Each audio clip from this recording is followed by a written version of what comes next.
नमस्कार दोस्तों, कहानी हम सब की में मैं मनीष बयानी आप सबका प्यार भरा स्वागत करता हूं।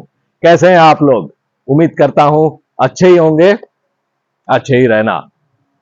द रियल लाइफ हीरोज की हमारी सीरीज को आगे बढ़ाते हुए आज मैं आपको एक ऐसे व्यक्ति से मिलाने जा रहा हूं जो कि मेरे बहुत अच्छे मित्र भी हैं और आज की तारीख में ये वेल्थ मैनेजमेंट का काम करते हैं। लेकिन दोस्तों, जो हम उनसे सीखने वाले हैं वो सिर्फ वेल्थ मैनेजमेंट की बात नहीं है, उन्होंने अपने जीवन को भी बखूबी मैनेज किया है। तो मुझे बहुत खुशी है हमारे बीच बुलाते हुए मेरे मित्र जयमंत गांधी। जयमंत, वेलकम टू कहानी हम सबकी। Pleasure meeting you Jaymant. Please. Thank you. I think पता नहीं कितने सालों बाद हमारी पीछे एक बार मुलाकात हुई थी और आज हमारी मुलाकात इस बहाने हो रही है, तो बहुत अच्छा लग रहा है जयमंत। ऐसे इसमें ऐसा है कि एक्चुअली जब भी आपकी कहानी मैंने देखी, हाँ आपका लाइफ जर्नी का वीडियो देखा मैंने, हाँ हाँ हाँ हाँ, तभी मुझे ऐसा लगा कि मुझे भी कुछ शेयर करना चाहिए। क्या बात है। बिकॉज मेरी लाइफ जर्नी से कुछ लोग इंस्पायर हो सके, तो मुझे बहुत वाह, खुशी होगी उससे। क्या बात है। इसलिए that prompted me to come here. Super Jaywant. In fact this is the whole idea कि हम लोग ने क्यों ये चैनल की शुरुआत की है, ताकि ज्यादा से ज्यादा लोग हमारी जो कहानी है उससे इंस्पायर हो सके और लाइफ में कुछ बन पाए, कुछ कर सके, फाइट करें। और थैंक यू सो मच कि आपने ये सोचा कि चलो यहाँ आए और आपकी कहानी शेयर करोगे। Thank you so much. Brilliant. तो जयवंत, अब आपकी कहानी हमें सुननी है, तो शुरुआत करते हैं आपके बचपन से। बचपन कैसा था? क्या घर का माहौल था? कौन कौन लोग थे घर में? मेरा बचपन तो सिंपल ही था, जैसे सब हम बच्चे लोग का होता है। Okay okay. हम लोग तो मतलब वी आर मुंबई गर्ल्स पहले से, okay. born and brought up in Mumbai. All right. और मेरी एक बड़ी बहन थी घर में। Okay okay. मेरे फादर थे, मदर, ऑल राइट। मेरी दादी ओके। और मेरी फूफी।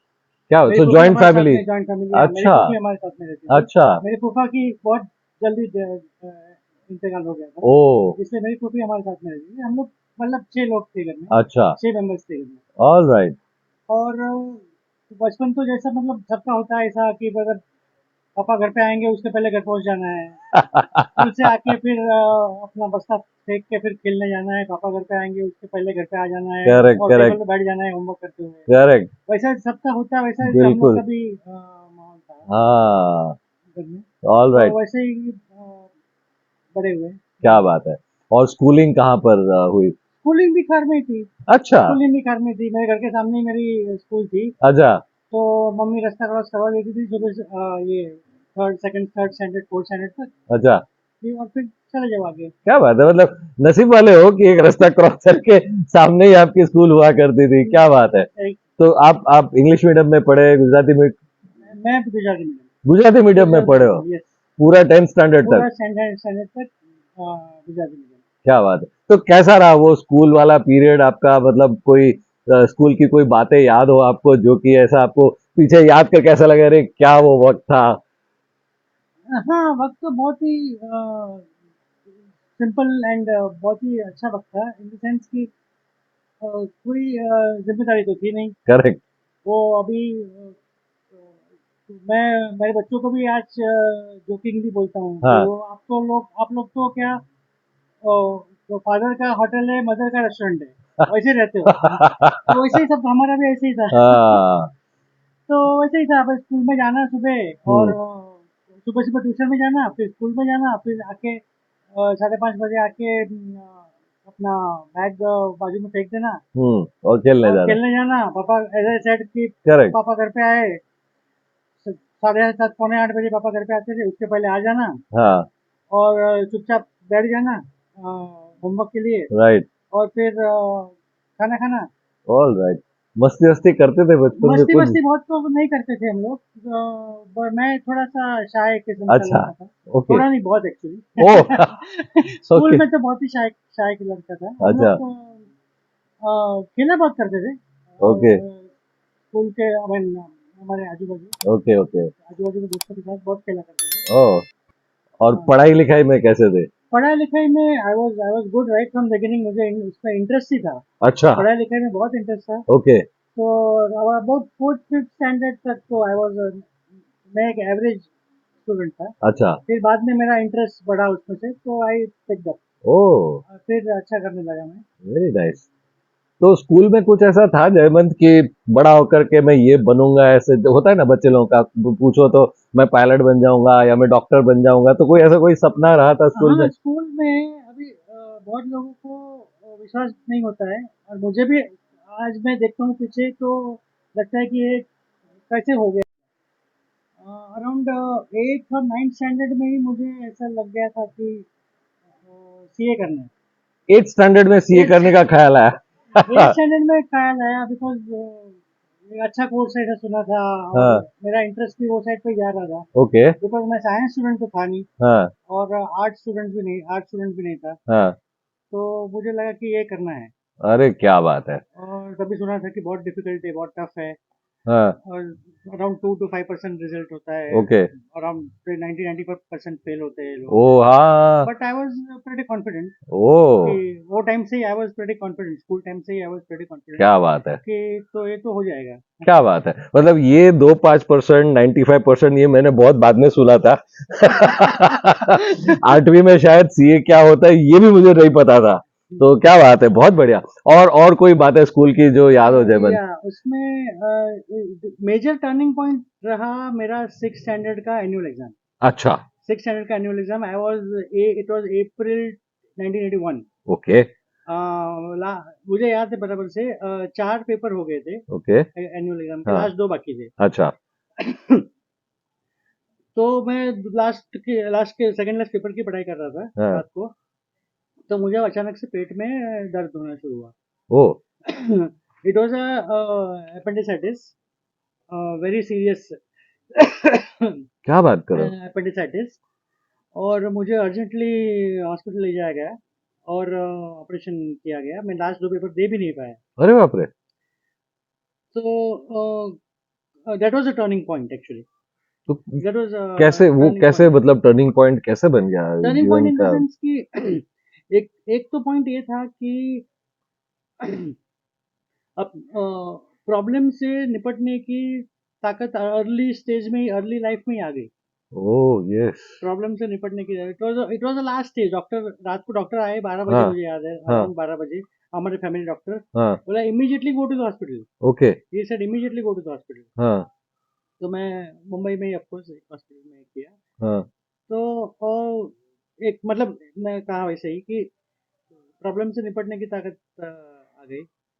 और दूसरा तो ये कि ये कॉन्फिडेंस भी आ गया, क्योंकि मेरे 2 पेपर जो नहीं हाँ, दिए मैंने, जो हाँ, मिस कर गए, हाँ, फिर भी मैं अपने स्कूल क्लास में बहुतों से आगे था।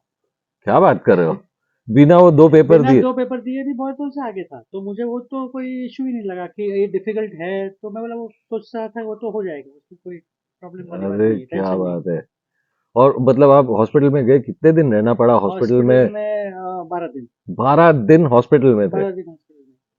और क्या उस वक्त दिमाग में क्या बात चल रही थी? हम बस वही कि अभी मैं वो कहा आपको ना, प्रॉब्लम से निपटने की ताकत आ गई अच्छा, शुरुआत में ही। ऐसा नहीं लगा कि अरे मेरे 2 पेपर छूट गए, अभी मेरा क्या होगा, अब दे पाऊंगा कि नहीं, मेरा साल बर्बाद हो जाएगा? ज्यादातर लोगों के मन में ऐसे विचार आते हैं। नहीं, वो टाइम पे आपको शायद पता होगा कि वो 3 या 4 एग्जाम होती थी स्कूल में। हाँ, हाँ, हाँ, तो हाँ, सर्टेन टोटल हो करेक्ट, गया आपका, फिर आप लास्ट एग्जाम में आपको कम मार्क्स आए, कोई करेक्ट, प्रॉब्लम नहीं है। तो करेक्ट, मेरा करेक्ट, तो करेक्ट। पहले एक ओ, दो एग्जाम अच्छा, में ही हो जाता था सब। ओ, लास्ट एग्जाम में नहीं दूं तो भी कोई प्रॉब्लम नहीं होता था, ऐसा था। तो ओ, कब से मैं बता ना आपको कि वो 2 पेपर नहीं दिए, फिर भी मैं बहुतों से आगे था। क्या बात तो है। वो कोई मतलब पढ़ाई लिखाई एकदम बढ़िया थी पढ़ाई आपकी? लिखाई तो हाँ, वो 3rd 4th स्टैंडर्ड तक ओके ओके थी, फिर बाद में पेस पकड़ा। ओके, और फिर तो ओके ओके थी, कोई कोई प्रॉब्लम नहीं था। ऑल राइट, इनफैक्ट मैं 10th स्टैंडर्ड एसएससी के एग्जाम में मैं थर्ड रहा स्कूल में। क्या बात है, थर्ड रहा, very too good. Much to the surprise of lot of people. क्यों भाई ऐसा सरप्राइज? सरप्राइज कि हाँ, लोगों को ऐसा, बिकॉज मैं दूसरा पॉइंट बताया आपको ना कि मैं एकदम ऐसे शाय था। अच्छा, तो एकदम शाय था, ओके, कोई मुझे जानता खास नहीं था कि ऐसा है कि हाँ, हाँ, ये है कि ये कर सकता है कि ये नहीं कर सकता है कि व्हाटएवर। ओके, तो इसलिए ये कहाँ से थॉट आ गया ये कहाँ अचानक से? से ओके, क्या बात है। तो फिर कॉलेज से जैसे यू सेड कि 8वीं 9वीं में ही सीए बनने का ख्याल था, या तो इसलिए आपने आगे कॉमर्स कॉमर्स ले चुना। कॉमर्स चुना। अच्छा, तो फिर कैसे आगे का जर्नी क्या रही उसके बाद, स्कूल के बाद? तो 10th में तो एसएससी में मतलब अच्छे मार्क्स आए थे, हाँ, तो मैं फिर उसके बाद में आर्य पोद्दार कॉलेज माटुंगा ज्वाइन की, और उसमें करेक्ट। भी फर्स्ट राउंड में ही मेरा एडमिशन तो हो गया। अच्छा, सुबह सुबह सुबह अराउंड मुझे फिर भी याद, थोड़ा सा याद पड़ता है कि अराउंड 8 बजे विंडो ओपन हुई, तो मेरा तो हम लोग तो मैं और मैं मेरे पिताजी लेके गए थे मुझे एडमिशन हाँ, के लिए। अच्छा, तो अराउंड 6 साढ़े 6 से लाइन में खड़े थे, और सुबह से हाँ, 8 साढ़े 8 बजे तो नंबर आ गया, और करेक्ट, एडमिशन वो देखा और एडमिशन दे दिया, और 9 साढ़े 9 को घर पे करेक्ट, करेक्ट, करेक्ट। ऐसे। तो मुझे याद है, मतलब पुधार तो हम दोनों की वो भूमि रही है भूमि पढ़ाई कर्मभूमि करने के पढ़ाई लिए। भूमि रही है, राइट, करेक्ट। एब्सोल्युटली। तो मेरा भी यही हुआ था, सुबह सुबह चला गया, और क्योंकि 84% आए थे तो वो करेक्ट, डायरेक्ट एंट्री थी। डायरेक्ट एंट्री थी अपने को, बहुत बढ़िया। टेंशन नहीं और था। फिर 11th 12th फिर वो 11th 12th या वो कैसा रहा? 11th 12th में अच्छे अच्छे दोस्त मिले, मेरे जैसे? अच्छे दोस्त मिले आपके जैसे अच्छे दोस्त मिले जी, कि आज तक फॉर्चुनेटली मैं मेरे दोस्तों के टच नहीं, में हूँ। बिल्कुल, बिल्कुल। तो फिर फोकस आगे तो वही सीए का ही फोकस था? सीए का ही फोकस था। ओके, 12th स्टैंडर्ड के बाद में वो टाइम पे ऐसा रूल था, 12th स्टैंडर्ड के बाद में आप सीए की एंट्रेंस दे सकते थे। हाँ, तो मैं तो एंट्रेंस दे दी 12th के बाद इमीडिएटली, ओके। और तो उसमें तो पास होना ही था क्या कॉन्फिडेंस है, नहीं, उसमें तो पास होना ही जयवंत था। मान गए इस कॉन्फिडेंस को। मतलब स्कूल में भी यही पास तो होना ही था, और अभी पास भी तो वही, होना ही क्या था, बात है।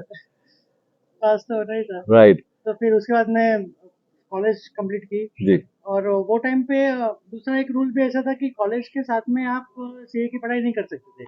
अच्छा, ग्रेजुएशन कंपलसरी था हाँ, सीए ज्वाइन करने के लिए, हाँ, हाँ, ऐसा हाँ, था। हाँ, हाँ, तो ग्रेजुएशन कंप्लीट किया, फिर मेरे एक दोस्त की फर्म है, हाँ, सीए फर्म है, ओके, बहुत नामी फर्म है, नामचीन फर्म है। अच्छा, उसमें मुझे एडमिशन मिल गया, ओके। तो वहाँ पे मैं काम करना शुरू ये किया। जो आर्टिकलशिप हम बोलते आर्टिकलशिप हैं। आर्टिकलशिप 3 साल आर्टिकलशिप थी हाँ, वो टाइम हाँ, पे। हाँ, हाँ, हाँ, हाँ, हाँ, 3 साल की आर्टिकलशिप, वहाँ काम करना शुरू किया। ओके, और 91 91, हाँ 91 नवंबर में मैंने सीए इंटर की एग्जाम दी। इंटर की। सीए इंटर, हाँ ओके, 91 में ओके, ओके, नवंबर में, हाँ करेक्ट, अच्छा, नवंबर में। अच्छा। तो उसमें तो पास होना ही था तो क्या उसमें बात है। मतलब मैं क्या बोलूं, मुझे थोड़ी जलन हो रही है कि मैंने कभी ये नहीं बोला कि अरे पास तो होना ही था, हमेशा टेंशन बनी रहती थी। नहीं, उसमें तो पास होना था, क्या लेकिन बात है। अभी, हाँ अभी नाउ कहानी में ट्विस्ट आया उसके बाद में। ओह, इंटर सीए इंटर के बाद में, सीए इंटर के बाद में मुझे कंटिन्यूअस सर दर्द रहता था। ओहो, ओके, तो ये 92 की बात है, अच्छा, 1992 की बात है। अच्छा, कंटिन्यूअस सर दर्द रहता था। हाँ, तो डॉक्टर के पास गए, डॉक्टर कुछ इनिशियली कुछ बता नहीं पाए, फिर सीटी स्कैन किया, फिर हाँ, एमआरआई किया, दिस दैट। अच्छा, उसमें पता चला कि मुझे ब्रेन ट्यूमर था। क्या बात कर रहे हो? My I was God. Diagnosed for brain tumour इन 1992, और बिफोर ये, सीए फाइनल एग्जाम। अच्छा, before final final exam. Exam के पहले, oh my CA God, final exam के पहले। Oh my God. फिर? फिर मेरा ऑपरेशन किया गया बॉम्बे हॉस्पिटल में। ऑपरेशन सुबह से शाम चला, लंबा चला ऑपरेशन। ओ गॉड। वो टाइम पे भी मुझे अराउंड 10 से 12 दिन हॉस्पिटल में रहना पड़ा, 2 दिन ओ आईसीयू में हो, रहना पड़ा। Oh my God. हाँ, जब भी मैं आईसीयू में था तभी अ, मेरे हाथ और पाँव नहीं चल रहे थे। क्या बात कर रहे हो? हाँ, दोनों हाथ और दोनों पाँव नहीं चल रहे थे। 2 दिन, 1.5 दिन या 2 दिन आईसीयू में था मैं। हाँ, तो 1.5 दिन और 2 दिन तो मैं ऐसे ही फीलिंग के साथ रहा कि हाथ पाँव है नहीं, उसके बिना ही अभी जो करना है आगे वो उसके बिना ही करना है, क्या बात कर रहे हो यार, मतलब। उसके बिना ही करना है। तो ये सो इसमें यहाँ पर मतलब डॉक्टर ने बोला था कि ये वो नहीं चलेगा, या क्या नहीं, क्या एग्जैक्टली? डॉक्टर ने बताया था कि इसमें आइदर ऐसे जगह ऐसा ट्यूमर है कि हाँ, इसमें आइज, हाँ, हाथ और पाँव, हाँ, 3 में से कुछ भी अफेक्ट हो सकता है। होगा ऐसा नहीं, हो सकता है। But you could not move, आप तो हाथ और बिल्कुल पाँव नहीं हाथ थे, पाँव और हिला नहीं मैं पा रहे थे? आँख खुली, होश आया, आँख खुली तो आँख चल रही थी। तो मैं डॉक्टर का, और याद आया कि बोला था ऐसे डॉक्टर ने हाँ, कि हाथ, पाँव और आँख 3 में हाँ, से कुछ भी अफेक्ट हो सकता है। तो मैं हाँ, बोला आँख है, बराबर दिख रहा है। हाँ, मैं मतलब आईसीयू में था और वो सब, हाँ। तो और हाथ और पाँव नहीं है, तो मैं बोला हाथ और पाँव तो अभी गए। Oh my God. तो उसके साथ मैं अराउंड 1.5 दिन वो वो फीलिंग के साथ रहा, तो बहुत कुछ सिखा दिया वो फीलिंग ने। My God. जयमंत, अब हम ये देखते हैं कि हाथ और पाँव तो बहुत बड़ी बात है, एक छोटी सी कोई बीमारी हो जाती है तो लोग जो है जीने की उम्मीद छोड़ देते हैं, या अब तो क्या होगा, अब कुछ नहीं हो सकता मेरा, डिप्रेशन में चले जाते हैं। आपके मन में क्या चल रहा था जयमंत? ये हाथ ना चलना, पैर ना चल, क्या आपके मन में क्या चल रहा था उस वक्त? सी उसमें क्या हुआ कि ये एक गॉड गिफ्ट कहूँ या फिर एक गॉड गिफ्ट ही समझिए इसको, कि मुझे एक मिनट भी ऐसा विचार नहीं आया कि अभी तो मेरा क्या होगा, अभी कुछ नहीं हो सकता है, अभी ये नहीं। मैं ऐसा ही सोचता हूँ, और पहले से मेरा स्टाइल ही ऐसा है, आदत ही ऐसी है कि आप गॉड गिफ्ट बोले उसको जो कहे वो, हाँ। कि अभी आगे क्या करना है, वो जो हो गया छोड़ो उसको, अभी आगे क्या करना है, क्या करना है, कैसे करना है।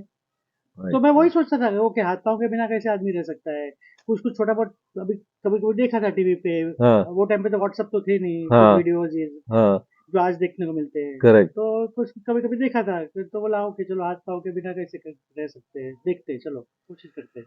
ओ माय तो गॉड। फिर बाद में 1.5 दिन के बाद में, अराउंड 1.5 डेज के बाद में, धीमे धीमे उस हाथ पाँव में ताकत आई। ताकत आई और हाथ पाँव हिलने लगे। तो मैं बोला ये तो बच गए। बाप रे। तो मैं बोला बच गए।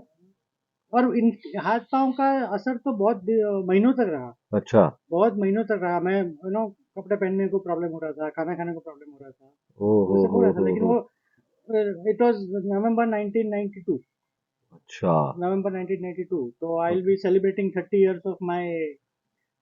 जयवंत, मैं क्या बोलूं यार, मतलब ये तो दोस्तों, ये कहानी ऐसी है। अब जयवंत मुझे बता रहे हैं और मेरी आंखों में आंसू आ रहे हैं कि ऐसा भी हो सकता है जहां किसी के हाथ पैर नहीं चल रहे हैं, लेकिन एक इंसान ये नहीं सोचता है कि मेरी जिंदगी खराब हो गई। एक इंसान ये सोच रहा है कि जो हुआ हुआ, आगे क्या करना है।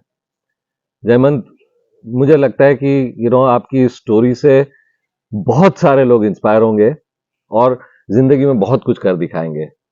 बहुत बहुत बहुत खुशी शुक्रिया हुई, जयमंत, बहुत ये खुशी हुई। आपने जो शेयर किया। फिर उसके बाद क्या हुआ जयमंत? और इनफैक्ट दैट वाज आल्सो, वो भी एक टर्निंग पॉइंट ही था, वो बड़ा टर्निंग पॉइंट था, बिकॉज वो टाइम पे मेरी उम्र थी 22 साल। करेक्ट। और बड़ा टर्निंग पॉइंट था। मैं थोड़ा बहुत देख सकता था लोगों की आंखों में, नजरों में, लोग क्या बोलते हैं, लोग हाँ। क्या कहते हैं। मेरी हाँ। पुरानी इलनेस तो थी 1981 वाली इलनेस। हाँ। वो टाइम पे तो मैं 6 स्टैंडर्ड में था। करेक्ट। तो लेकिन अभी ये 22 का एज हो गया था, मुझे पता चलता था कौन क्या देख रहा है, हाँ। कौन क्या सोच रहा है।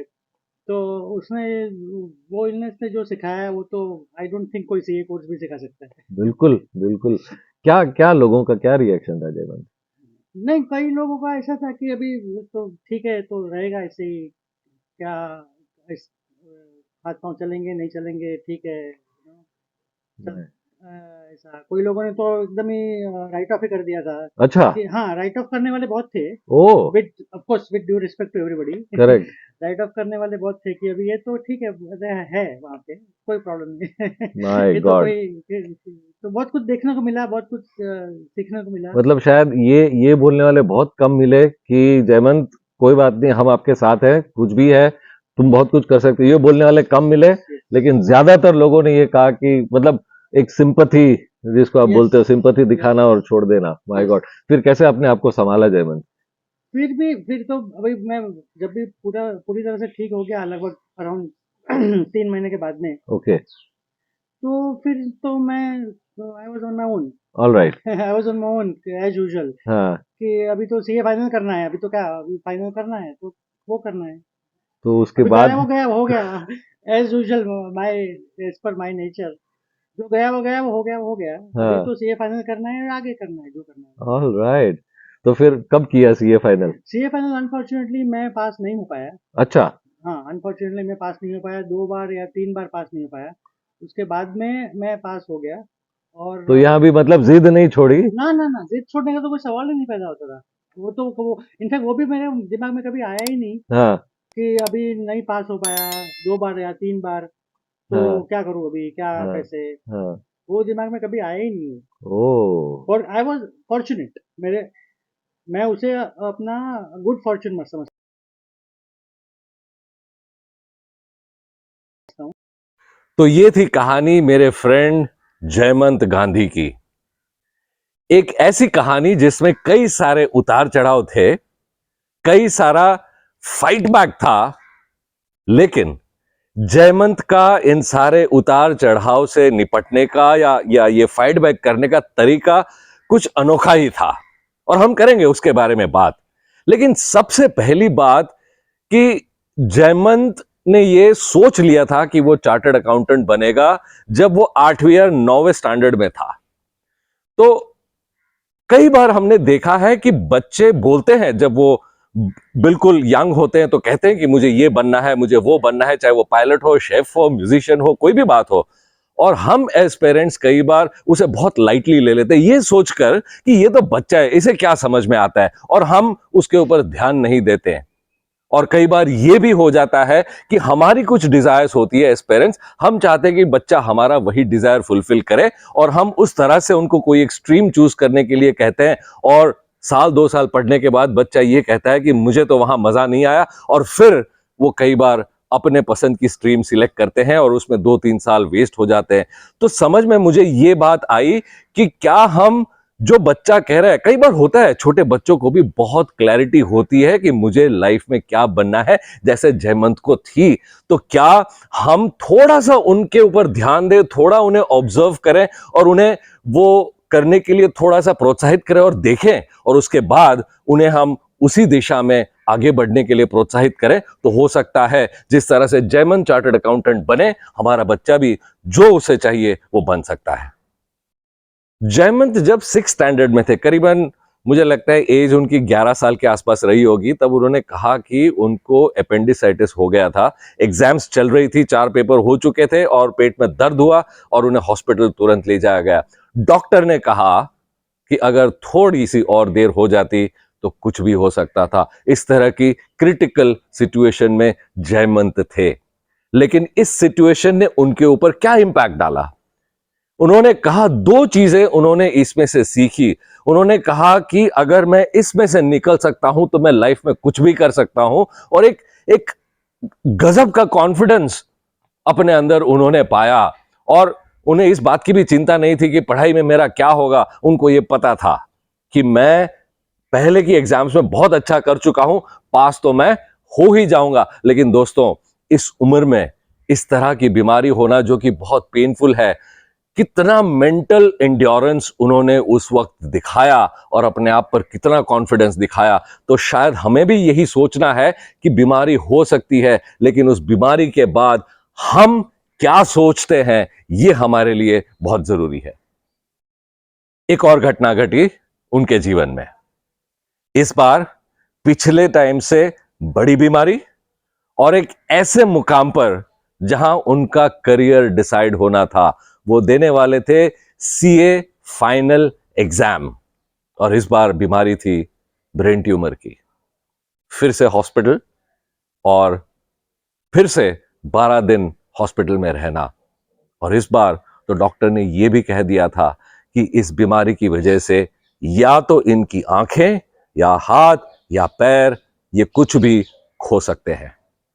जब कैंसर या ब्रेन ट्यूमर जैसी कोई गंभीर बीमारी किसी पेशेंट को डायग्नोस होती है, तो ज्यादातर patients they prepare themselves to die. लेकिन Jaymant in this condition was preparing himself to live. जब जयमंत ने देखा, होश आया जब उसे, तो सबसे पहले देखा तो यह समझ में आया कि बिल्कुल मेरी आंखें तो चल रही है, लेकिन बाद में यह भी समझ में आया कि हाथ और पैर काम नहीं कर रहे हैं। तब उन्होंने यही सोचा कि बिना हाथ और बिना पैर के कैसे जिया जाए, और उन्होंने इसी बारे में बहुत सारी चीजें फाइंड आउट करना शुरू कर दिया कि ऐसे लोग जिनके हाथ पैर नहीं होते वो कैसे जीते हैं। और उन्होंने ये बात सोची कि जो होना था सो हो गया, अब आगे क्या। किस तरह से मैं इससे बाहर निकलकर फिर से अपनी जिंदगी जीऊं। And this differentiates a hero from others.